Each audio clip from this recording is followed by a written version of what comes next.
classmates, my name is Kristel. I am one of the presenter for today, and we're going to discuss about Roman mythology. Roman mythology are known for their gods and goddesses. So for today, let me discuss to you about Roman gods. First, we have the king of gods, Jupiter. Jupiter, supreme king of the gods, god of the sky and thunder, and patron god of Rome. Jupiter was son of Saturn, brothers to Neptune and Pluto. His wife is Juno. Jupiter, also known as Jove, is the chief Roman deity. With his enormous power, he is said to rule the light in the sky. The eagle is his sacred animal, and the thunderbolt is his identified god, called Pater, or Shining Father. He is the protector of laws and state, and the Romans believed that Jupiter guarded their city. The Romans worshipped him as Jupiter Optimus Maximus. This name referred not only to his rule over the gods and the universe, but also to his power to make laws, control the realms, and speak through oracles. The Romans considered him the equivalent of the Greek god Zeus, and in Roman art and literature, Zeus is given the name Jupiter. Jupiter was also the Roman god of justice, which is where the phrase by Jove comes from. Sacrificial offerings to Jupiter including ox, the lamb, and the wheater. It was important that these sacrificial animals were white. And next we have Neptune, the god of the sea. Neptune was god of fresh water in the sea, along with earthquakes, hurricanes, and horses. Neptune is often depicted as an older man with a trident, sometimes being pulled across the sea in a horse-drawn chariot. Carrying a trident with the 3 prongs, Neptune rode a horse or a dolphin and ruled the sea. He was first to be recognized in Roman mythology as being associated with water around 399 BC. The Romans also worshipped him as the god of horses, under the name Neptunus Equester. His counterpart among the Greek gods was Poseidon, who was formed the Greek trinity of Zeus, Hades, and himself. Neptune had a reputation for being bad-tempered, and was known as the god of earthquakes because his anger and furious rage were related to the shaking of the earth. And one famous legend about Neptune is that of Salasha and the dolphins. Legend has it that Neptune saw Salasha, who was a water nymph, dancing on the island of Naxos. Captivated by her beauty, he instantly fell in love and asked her to marry him, but she refused. Neptune dispatched one of his femuli, a dolphin, to find her again. The witty and charming dolphin was able to convince the nymph to change her mind and agree to the marriage proposal. As a reward, he turned the dolphin into an immortal and gave it a place of honor in the heavens known as the constellation Delphinus. This is another reason why the dolphin is sometimes included in depictions of Neptune. Next god is Mars. Mars, the god of war. Famously god of war, Mars was also guardian of agriculture. He is considered to be an agricultural guardian because his energies are directed in a way that encourages the cultivation of crops. He is also the embodiment of virility and aggression. The son of Jupiter and Juno, Mars fathered Romulus and Remus, the founder of Rome. Mars is the god of war and was thought to be the protector of Roman state. In Roman art, he is either depicted as young and clean-shaven or older with a beard. He is seen wearing a helmet and carrying a spear as his warlike emblems. The month of March, that gets its name from Mars, was a month full of festivities and military celebrations.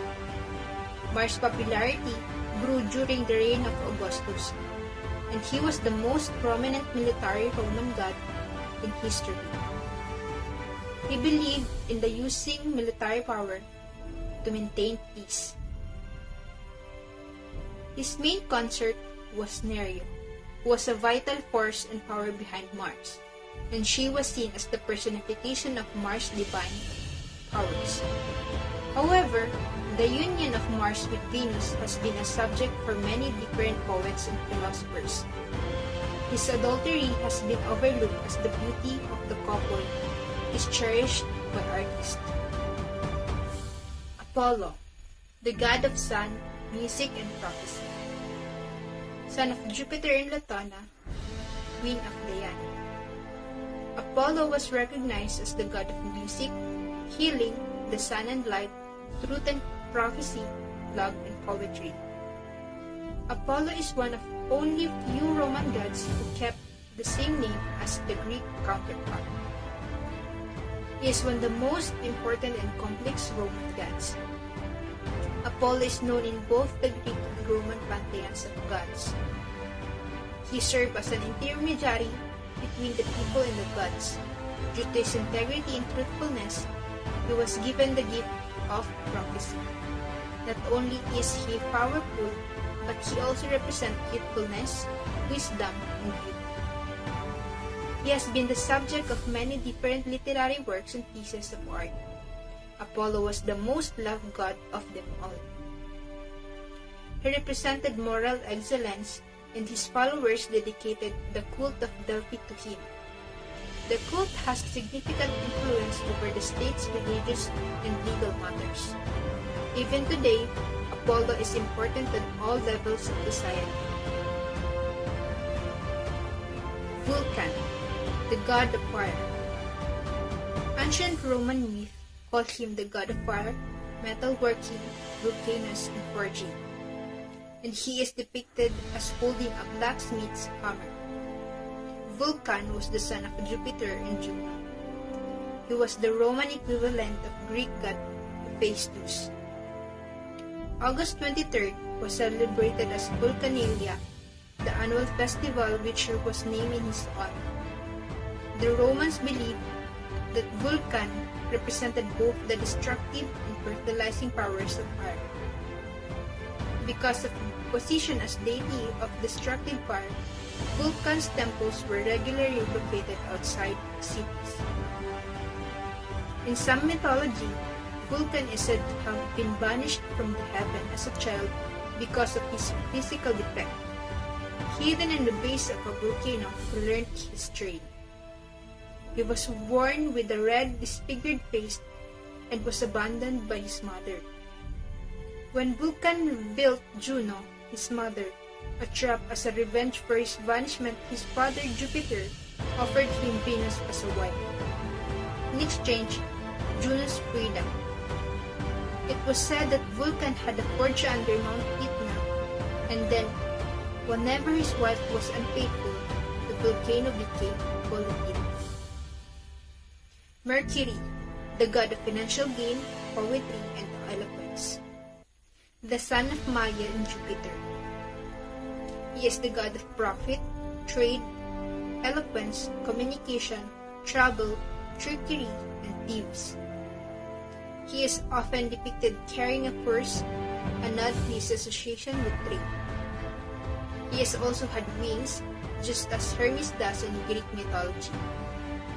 Mercury was a Roman psychopomp, a significant Roman god and part of the Deconsentes in the Roman pantheon, and was tasked with guiding the souls of the dead to the underworld.